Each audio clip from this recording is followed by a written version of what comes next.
এটাই বললাম যে খারাপ আমার দিয়ে খারাপ কিছু আসবে সেই চিন্তা করে যদি আমি আমার ফেমটাকে মানুষের ভালো কাজে ব্যবহার না করতে পারি, আমি তো অনেকের ভয়েস, রাইট? আমার ভয়েসটা যদি অনেক মানুষ শুনতে পায়, জানতে পায়, তাই আমার ভয়েসটা যদি আমি অনেক মানুষের হয়ে বলি তাহলে তো সেটা অনেক মানুষের উপকার হবে। তাই আমি মনে করি যদি আমার ক্ষতিও হয় তাও আমি সবার জন্য আচ্ছা, it's not about being active in social media. It's about আমার মনে হয় যখন আমরা ফেম পাই, পরিচিতি পাই, ফেম comes with lots of responsibility.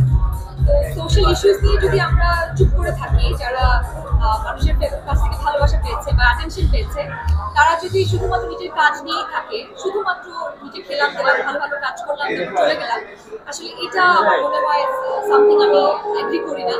যখন আমাকে মানুষজন চেনে, আমার উচিত মানুষের বিষয়ে কনসার্ন হওয়া, যারা আমাকে ভালোবেসে এখানে এনেছে তাদের বিষয়ে আমার কথা বলা উচিত। আর যে দেশের মাটিতে বড় হয়েছে সেই দেশকে নিয়ে চিন্তা করা তো অবশ্যই আমার প্রত্যেকটা নাগরিকের কর্তব্য।